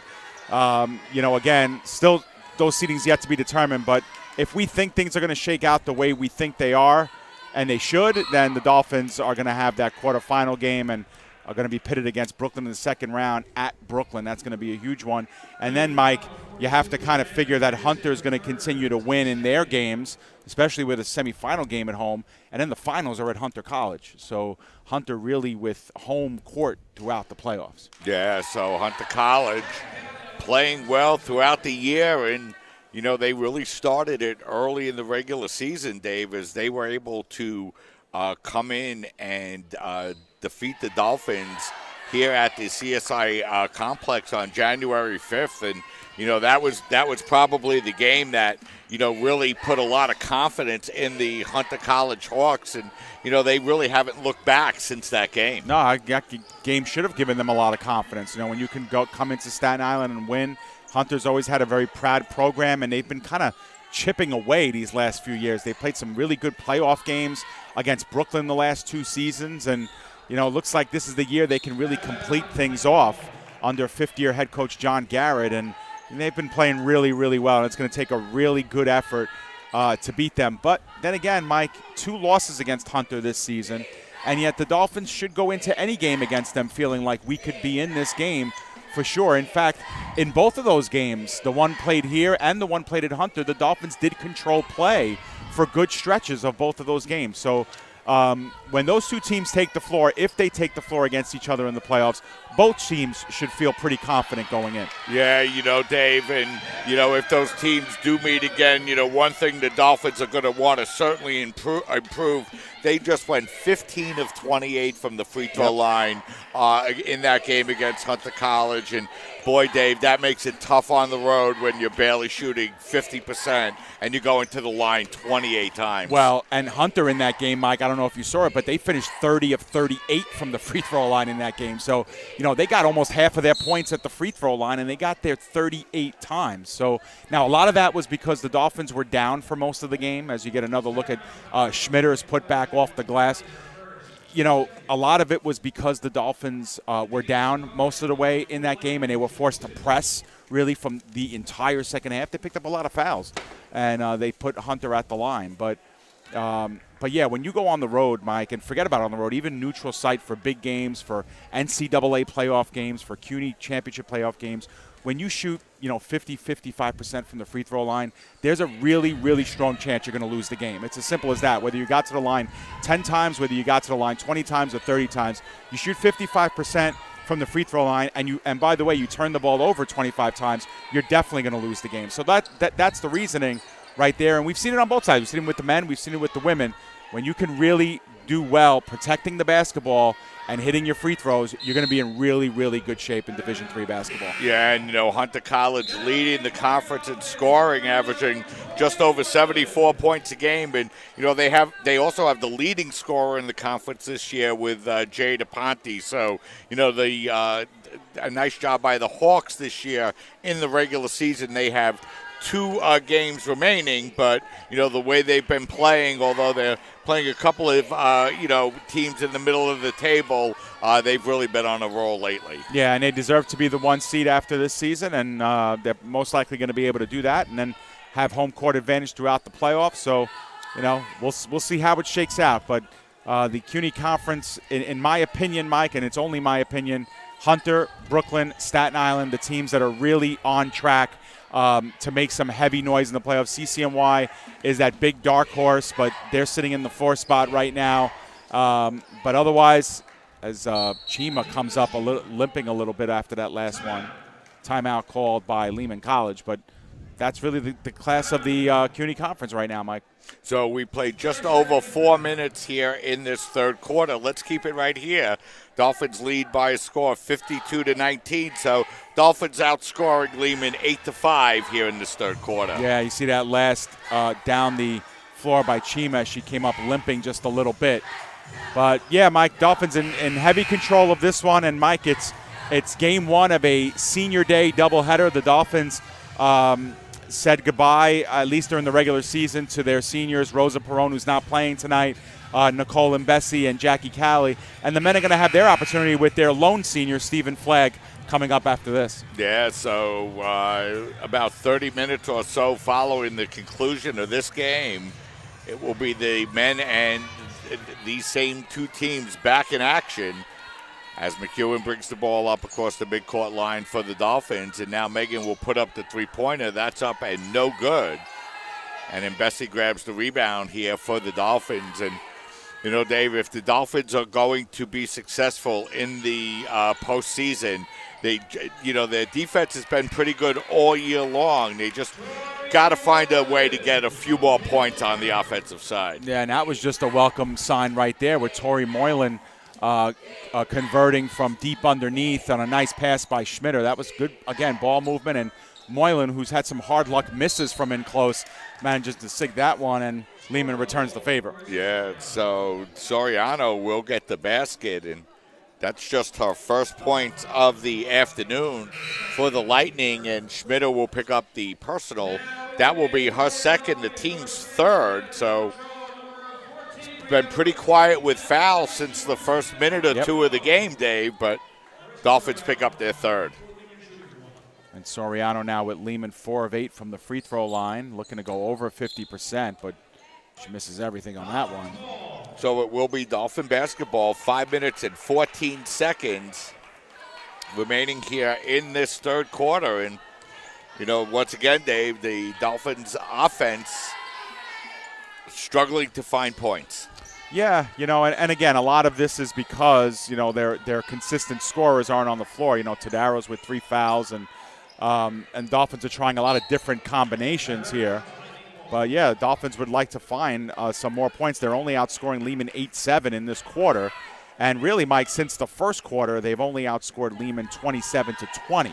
So it's been a much closer game. Now, obviously, a lot of that's due to personnel, and Dolphins trying different things. They're operating in a 3-2 zone now, Mike, too. So Dolphins trying new things, but they want to get that scoring up.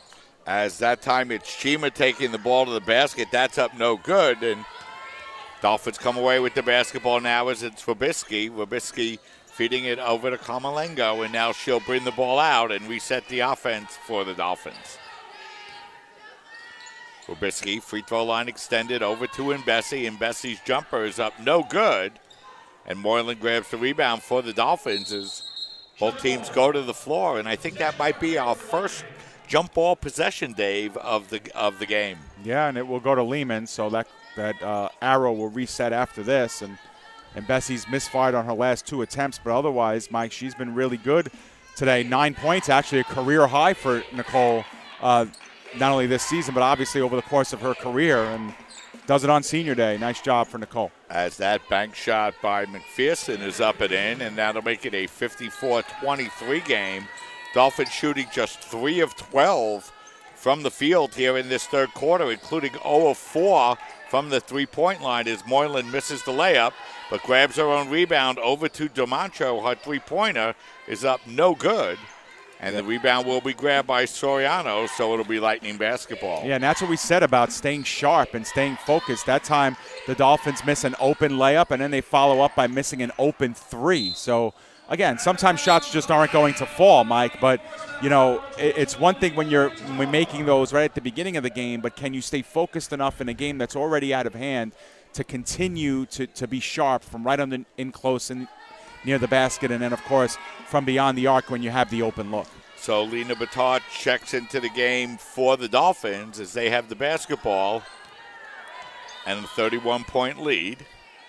DeMoncho, Rubisky back to DeMoncho as the Dolphins work the ball around the three-point line. Now Moylan feeding it out over to Rubisky. Her baseline jumper is no good, and Soriano grabs the rebound for the Lightning. Chima working the ball out over to Sangier. And, you know, you mentioned it, Dave, though, since that first quarter, the Lightning have played pretty well on the road against the Dolphins. Yeah, they've shot the ball, obviously, much better. They couldn't make a basket in the first half, and they've gotten some better looks, and especially around the elbow, around the free throw line, they've been pretty sharp. Rubisky with the basketball now for the Dolphins. Komalengo driving it down the baseline. A pass to Batar will go out of bounds, so the Dolphins will turn the ball over. Carmelengo's having a game that I think she'd like to get back. She's 0 for 5 from the floor. She's turned the ball over. I think that was her second turnover now, and in just 11 minutes of play. And, you know, she's one of those X-factor players, Mike. And, you know, you kind of think if CSI is going to win a championship this year, you know, who's going to be that woman who comes in out of nowhere and really puts up a big performance? We know Megan McEwen is going to score her points. We know Diana Tadaro is going to grind. We know Rosa Perron can give you, 8 points, 8 rebounds. Well, who else? Who else is going to really step up? And I think the Dolphins want that out of Christina Camerlengo, and she's got to find that scoring touch that we know she has. As a feed inside to Batar, who lays it up and in. So she gets her first points of the afternoon, and we're inside of 2 minutes remaining here in the third quarter. On her first shot as well, so Lena cracks the scoring column.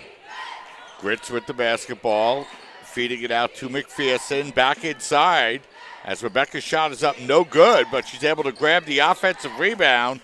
Sangier's layup is up no good, and now the Dolphins come away with the basketball and break down the floor 2-on-1 as Komalengo drives it inside. We'll get to the line, though, Mike, and that's what she needed to do there. On the opposite end of the floor, Lehman getting an offensive rebound, Mike, with 2 white shirts. And again, those are the little things. That's the clean play we were talking about, and closing things out, making sure you're not doing that type of stuff. And that time, Grits was able to score an offensive rebound, but Camerlengo able to make that one hurt by sinking at least one here. She's a 52% free throw shooter coming into the game, and she'll have one more, as the Dolphins will substitute Lola Plamenko into the game for the Dolphins, as that second free throw is up and in. So she hits a pair, and the Dolphins lead 58-23. And Lola Plamenko comes in, Mike. She's the only Dolphin who's played that hasn't scored in this one now that Camerlengo's on the board. Rubisky with the basketball. Now Plamenko feeding it inside. Batar, her shot is up no good. Fight for the rebound. Plays go to the ground. And we're going to have a travel violation on the Lightning, so it will be Dolphin basketball. And could have been a jump ball possession. Instead, the Dolphins get the ball on the travel, and they'll get to inbound with 1:11 left here in the third quarter. That doesn't count as an offensive rebound, but the Dolphins a host of second chance opportunities. And there's the three that we've come to expect from Christina, and that nice stroke that she has from the outside. her first basket of the afternoon. And the Dolphins continue to open up their lead inside of 1 minute remaining here in this third quarter. McPherson working the ball out over to Chima. Her open three-pointer is up no good. And Rubisky grabs the rebound for the Dolphins. And the Dolphins slow it down offensively. So after being outscored in the third quarter, Mike, the Dolphins are now on a 7-0 run and now have their biggest lead of the game at 38. The Montreux feeding it over inside now. Bitar with the baseline jumper is no good. And the Lightning with the ball. Shot clock is off with 20 seconds remaining here in the third quarter. Gritz puts up the shot early with 12 seconds remaining, and the Dolphins now with an opportunity for the last shot. Palenko, the long three-pointer is good. So the Dolphins finish off with a big offensive run, and they'll go into the fourth quarter leading by a score of 64-23. So 3 quarters in the books. The Dolphins with a big lead will step aside, take a break as you're watching CSI women's basketball coverage right here on your voice of everything CSI Sports, CSI Sportsnet, CSIDolphins.com. You make me wear my bike helmet. Taught me never to run with scissors. You tell me to stay away from drugs. To always buckle my seatbelt. And to follow the swimming rules. You're always looking out for me and trying to keep me safe. So why do you keep a loaded gun in your drawer? Here in the garage. Closet. Shoebox. Under the bed. Where anyone can get to it. How safe is that? How safe is that? How safe is that? You asked them to follow some safety rules. Now they're asking you. In fact, they're counting on you. Never let your gun get into the wrong hands. If you own a firearm and are not using it, please be responsible and be sure that it's stored in a safe place. Remember, always lock it up. For more information on firearm storage safety, visit ncpc.org. We're back. 10 minutes remaining here in the final regular season home game of this 2018-19 season for the Dolphins. They lead by a score of 64-23. And Dave, we have a big update from the CUNYAC Conference. Yeah, under a minute left to go in the third quarter. John Jay leading York 49-38. So a win by John Jay would eliminate York College from the playoff contention and would solidify the top 6 teams that would make the CUNY postseason tournament. So once again, John Jay up by 11 with under a minute to go in the third in their game being played at John Jay, as Tracy Simon has checked in, Mike, and is looking to go inside. So Tracy with her first appearance of the afternoon, and Tracy's going to get on the scoreboard early as she's going to pick up her first foul. Yeah, and that's been the difficulty with Tracy's game, is that she picks up fouls very quickly upon entering, and that's something that she's going to want, or the coaches are going to want her to kind of figure out here in this one. They want her to stay on the floor, Mike. So the Lightning with the basketball now, as that jumper from the free throw line by Sangaré is up no good. And Rubisky grabs the rebound for the Dolphins.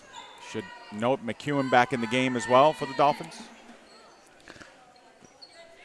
Dolphins working the ball around the perimeter. Is Schmitter with the baseline jumper off the rim. No good. And McPherson there for the rebound. And, you know, Dave, if York is going to give themselves any opportunity at all, they're going to have to mount a big fourth quarter comeback here this afternoon against the Bloodhounds. Yeah, absolutely. You know, John Jay's playoff hopes on the line. They'll have 10 more minutes to kind of figure it out there. But on the road at John Jay, that's going to be a tall order for them. You know, talk about a team that doesn't score a lot of points, Mike. They've only scored 40 through, or 39 through the first 3 quarters. So York playing for their playoff lives. As back at the line was Chima, who's had a tough day at the line. 2 of 7 now for Adema, and she's only 1 of 17 from the floor, but makes another free throw, so she's 3 of 8, and she's got 5 points. So the Dolphins now with the basketball, a minute into the fourth quarter, and if you're your college, Dave, and you're trying to come back in this fourth quarter and preserve your playoff hopes, as that open three-pointer is no good. But, you do have the leading rebounder and shot blocker in the conference in McDage, the Saucers. And, at least that gives some light at the end of the tunnel to the York College program. Yeah, without a doubt. I mean, that's a program that struggled for a long time as Rosario makes her bucket. And they, too, want to start getting to that top half of the standings. We've seen CCNY, Mike, over the last couple of years start to really make themselves more prominent in the top half of the standings. And it's something that teams like York and, obviously Lehman will be targeting that, too, down the road. And John Jay as well, to solidify themselves more as an upper, top half team. Yeah, as the Dolphins now with the basketball. And, Dave, you mentioned CCNY. And, CCNY gave Brooklyn all they wanted last night, losing by just 60-54. And, don't count CCNY out of that tournament. They do have some players, and if they could just get some shooting and stay out of foul trouble, they could be a tough team as well. Yeah, and right now they're looking more and more like the number 4 seed in the conference, so they would also have a first-round playoff game, probably against John Jay, and then they'd have to go up against the top of the table, Hunter College. So now the Dolphins with the basketball as McEwen drives down the lane. That shot is up, no good, but Robisky is there to grab the rebound and lay it up and in. Yeah, Robisky's turned in a very quiet but good game here as you look at Tracy Simon's first basket of the game. That draws a lot of attention from the crowd, and she's a fan favorite for sure as Jackie Calley, the senior, reports back in for the Dolphins. Meanwhile, Robisky, 9 points on 4 of 7 shooting in 15 minutes tonight. She also has a blocked shot, a couple of assists, a couple steals. And, of course, the Dolphin coaching staff dreaming of the day when they could get some consistent minutes out of Tracy because, she's obviously by far the biggest player out on the floor. Yeah, 6'4", Mike. Obviously, that does a lot of damage in Division III basketball. As that Lightning shot is up, no good. But the Lightning able to grab the offensive rebound, but ball's going to be turned over as Schmitter grabs the basketball, but a pass ahead to Calley is going to be knocked away and stolen. And Lightning coming back with the basketball off the Sangas steal as Chima puts up that shot. That's no good, and McEwen controls the rebound. As the Dolphins come down 3-on-1, McEwen goes and lays it up, and that's no good. And a 3-on-1 for McEwen. She takes it to the basket but can't finish. Yeah, a little helter-skelter play here these last couple of minutes. Dolphins would be wise now to kind of set up some half-court offense. You can see the zone right now in effect for the Dolphins. It's not something they do that often, similar to men's basketball team, but get to try a lot of different looks. And that one's pass was picked off by McEwen.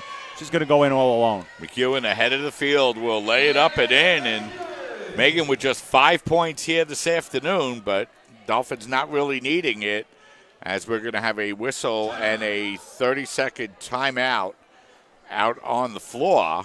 Well, Dolphins didn't need it, but Megan McEwen sure did. She was 1 of 10 from the floor before that last gimme layup at the end. And, it doesn't look like much in a game, that's 70-26, but no one's going to care about that basket tomorrow. But Megan McEwen, that does a lot for her confidence as she goes back to the bench. And Dolphins will put another senior in the game, Nicole Mbesi. She's playing with Jackie Calley. And, Dave, you mentioned McEwen, just a sophomore. And, for Megan, who, really came off the bench last year, a big change this year. And, she started off playing the season pretty well and, maybe hit a little bit of a wall, Dave, in the middle of the season. But Dolphins looking for her to really bounce back down for the CUNYAC tournament. Yeah, and I think especially when these kids play for the College of Staten Island, you expect such a level of excellence, all the time. I mean, Dolphins basketball, they very rarely have a down year. You very rarely see either CSI team finish below 500, and you kind of take it for granted that some of these student athletes this is their first time playing college basketball, and even last year with Megan, she just got very limited minutes. 4 minutes here, 5 minutes there, 7 minutes there. This is really her first true year as a full-time point guard here at the college level, and she's been terrific. So we're going to have a full timeout taken by the Lightning, so we'll step aside, take a break. 5 minutes, 18 seconds remaining. Dolphins in control. You're watching women's basketball coverage right here on your voice of everything CSI Sports, CSI Sportsnet, CSIDolphins.com. Look at you. You're at the top of your game. You're unstoppable. Nothing can throw you off track. Wait, is that your car? Uh-oh. Yeah, I saw that coming. That will throw you off track. You're looking at around 10 grand in fines, legal fees, and increased insurance rates. Let's try this again. Smart move. Because buzz driving is drunk driving. We're back with 5 minutes, 18 seconds remaining in the final regular season home game of the year for the CSI Dolphins. They've been in control of this one all the way, and they lead by a score of 70-26. Just one game remaining for the Dolphins after today, and that will be their regular season finale against Baruch College. And Dave, if John Jay can hold on against York in the fourth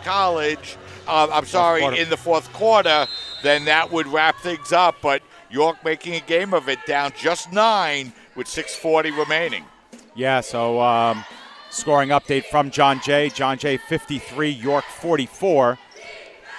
So John Jay with a win would eliminate York College, and we would have our 6 teams that clinch the CUNY Athletic Conference postseason tournament. Yeah, David, you look at the middle of the conference this year with CCNY right there in the middle, and John Jay, and even York College and Baruch. And, Baruch that really fell off the face of the conference for a year or two, they're starting to improve. We mentioned CCNY playing much better, and, John Jay and York are much better teams as well, Dave.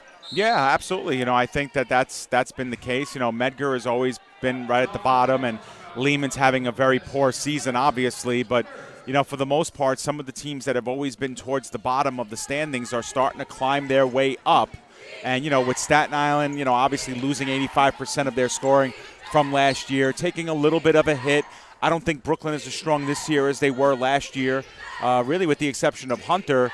The teams have kind of gotten closer than in years past. Yeah, and, it definitely makes for better basketball. The Dolphin game against Baruch earlier this year was a pretty good game in the first half.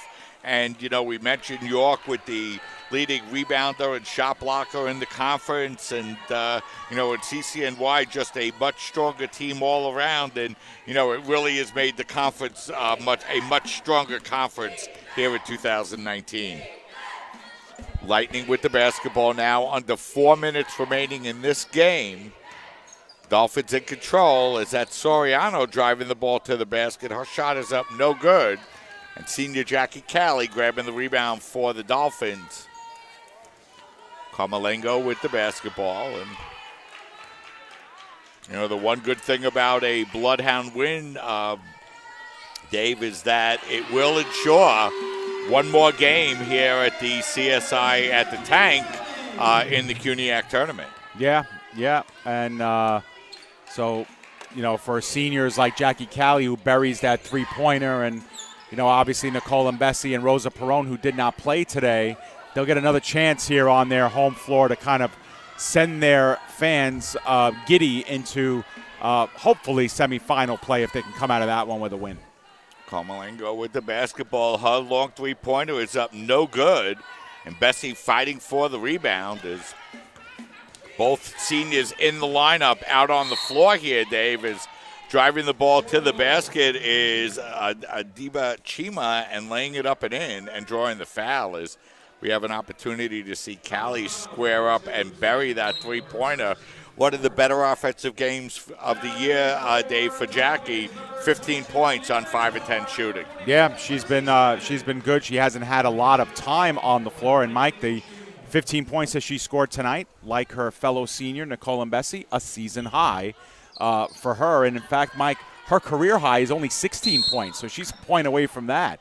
So can you imagine here on CSI Senior Day that CSI's 2 seniors would set career highs for points? Well, Cali's only a point away from that.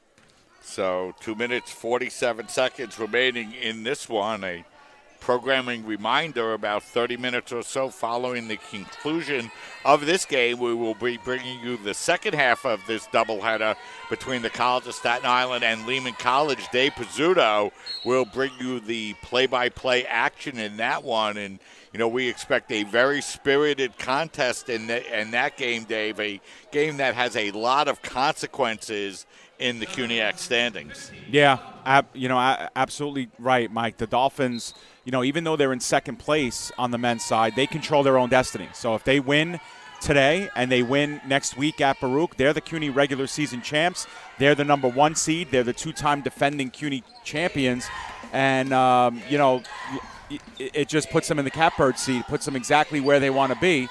But Dolphins also have a lot to lose. You know, there's still an outside chance they can fall to, I believe, third place only. They can't, you know, Brooklyn can't catch them because of the head-to-head. But yeah, so the Dolphins need at least a win to guarantee a quarterfinal bye and a first-round semifinal home game, as Cali misses a chance to hit a career high. But the Dolphins still in the mix for a regular season championship on the men's side, and we'll see if they can do it. Take the first step at least. You know, Dave, it's funny. You talk to the coaches, and about half the coaches will tell you that they want to play in a quarterfinal game. It's hard to believe. But, you know, you talk to some of the coaches, and they would rather take the chance of losing in a quarterfinal round and stay sharp, as opposed to maybe being off for a week or 10 days going into the semifinals. I always found that fascinating, Dave. Yeah, you know, it really depends on who you ask, you know, and when you lose a quarterfinal game because you wanted one, you know, I remember the Dolphins, one on a buzzer beater, Mike, by Brooklyn. I don't know if it was last year or the year before. I believe it was last year that they played Brooklyn College here in a quarterfinal, won at the buzzer, and ended up, you know, we ended up really wiping our brows after that one, saying, man, that was close, you know. Those quarterfinals could be really dangerous trap-type games for the higher seed, but some teams prefer to play them, Mike, and just stay kind of consistent, stay rolling, not give your team too much time, especially at this point of the season, Mike. Every team is playing 2 and 3 games a week, and sometimes when you go a full week without playing, that rust when you get to the semifinal game is so apparent. So it really depends on preference who you ask, and, you know, Mike, I'm sure on a basketball team with 15, 16 kids and then 3 or 4 coaches, you're going to get a pretty good split, 10 and 10, who'd rather play, who'd rather not. Yeah, so it will be the Lightning going to the free throw line now. As Shiva's free throw is up, no good. She'll have one more coming. 50.2 seconds remaining, and the Dolphins look like they're going to break that 2-game winning streak as Nicole and Bessie comes off the floor and, you know, gets hugs from the coaching staffs and the players. And, you know, Dave, we say it all the time, and you mentioned it earlier, but, boy, these 4 years go so fast. It's almost hard to believe that Nicole and Rosa, seniors already, Dave, and in their final regular season home game. Yeah, it really is, Mike. It's, you know, it's hard to believe. We were talking about during pregame that we've been doing this streaming thing since 2007, and, you know, that back then, these seniors here were in elementary school, you know, so it really puts things into perspective, you know, how fast these years go. You know, the very first seniors we covered on CSI Sportsnet are now distinguished members of our community and our alumni, and we see them coming back for these alumni games time after time. And, you know, it really is such a joy to bring these games on the air, not only because we're reaching out to the fans who want to see the games, but it's also a chance for us to really grow with a lot of these players and really, reminisce about a lot of memories too that we've had with them. And, you know, the 3 that CSI will graduate at the end of their season, we will miss. They always leave big shoes to fill, no matter what roles they play, and it's been great covering them for these last 4 years. So the Dolphins now looking to run out the clock as we're inside of 10 seconds remaining, as the Dolphins will finish a regular season home record at 9-3, and they'll improve their conference record to 12-3 as they defeat Lehman College by a final score of 75-33 in a Game that pretty much went the way you would expect here this afternoon. Yeah, and we'll talk to Nicole and Bessie when this game is over, and we'll have a few words for her as the Dolphins get ready for the final regular season game and then playoffs. But it was a fun game, Mike. A game that the Dolphins really had control of right from the jump, and we're going to speak to Nicole in just a moment. So we're joined now by Nicole and Bessie. Nicole, congratulations. Thank you. Here this afternoon. It's been 4 years that you've been on this team. What's your experience been like throughout those 4 years? It's been an amazing experience, and honestly, it comes from the girls, it comes from the coaches. I couldn't be more grateful for the best 4 years of my life. You know, Nicole, you've been so successful throughout your career. This team has gone 80-28 in your 4 years as a Dolphin, and 51-12 in conference play, and this team has been so successful. What are you guys looking to do here in this CUNYAC tournament upcoming? Just keep doing what we're doing, make a statement, and hopefully come out with the W in the championship. And Nicole, for you personally during the year, this is your biggest offensive season, and tonight a career high for you, 9 points. You know, how do you feel your role has changed over the course of the years, especially coming into this year where you lost so much offense last year? Tell me a little bit about how you personally have developed your game. Exactly. For the past 3 years, I've been more of a defensive player, but I knew with losing such strong offensive players that they were going to need more of a balance this year on the offensive side, and I just wanted to deliver that for the team in hopes of helping them towards the championship. So. And similar to what Mike asked, I mean, obviously you've seen every CUNY school. You've seen most of them twice by now. You know who the favorites are. You know who you're going to have to probably beat to get to the championship and then win a championship. What does this team have to do to get over those humps and come out as champions again in the CUNY? For us, we always stress that it comes on the defensive side. We know who our components are, and we know who we have to guard, and if we shut them down, our offense will come from that. So that's really what we like to focus on. Terrific. So just one regular season game remaining, Nicole. That will be against Baruch, and it looks like it's very possible that will be the team that you play in the quarterfinals as well. So good luck as you head down the stretch. Thank you, guys. All right, thank you, Nicole. So that's Nicole and Bessie, nice enough to come over and join us here on Senior Day. And, you know, Dave, we mentioned it before, a player that, you know, has come in, joined a high-powered offensive team, and had always been willing to do those intangible things that it takes to make a team successful. And you can see it in the record of the team throughout our 4 years as a Dolphin. Yeah, you know what, Mike? Talking to them is the clincher after these post games. You want them to win. You know, you want them to win. You want them to hold that trophy because you know how special they are. You know how good they are. You know what good people they are. You know what good citizens they are. You know what good Dolphins they've been for the last 4 years. So it's nice to see Nicole join us here on post game. Congratulations to Jackie and Rosa as well. And you know what, Mike? Dolphins were big favorites on paper. They won the game by a big margin. They did what they had to do. They have one more next week against Baruch, and then it's playoff time. And everybody from there, Mike, 0-0 and getting ready for to host or to hoist the championship trophy. Dolphins have just as good a shot as anybody to do it. Yeah, and one final score, out-of-town score before we go off the air. John Jay up by 12 points, Dave, with just 2 minutes and 40 seconds remaining. And if they hold on, that will lock up the 6th seed and ensure that the Dolphins will face Baruch right here at the Tank a week from today. Yeah, absolutely. The Dolphins would need Brooklyn College to lose its last 2 games. It's probably not going to happen for the Dolphins to make the 2 seed. Instead, they will likely finish as the number 3. They'll likely host the number 6. That likely will be Baruch College. And so we'll be here next week, Mike, for quarterfinal play no matter what. And we'll just we'll figure it all out, how it's all sorted out in the middle of next week. Of course, CSIDolphins.com is the way to go to figure out what games we'll be bringing forward to you. But for us, Mike, we get to do this one more time, just like the music in the background suggests. We'll do it one more time. The CSI men and the Lehman College men will take center stage next. Huge game for the CUNY standings coming up.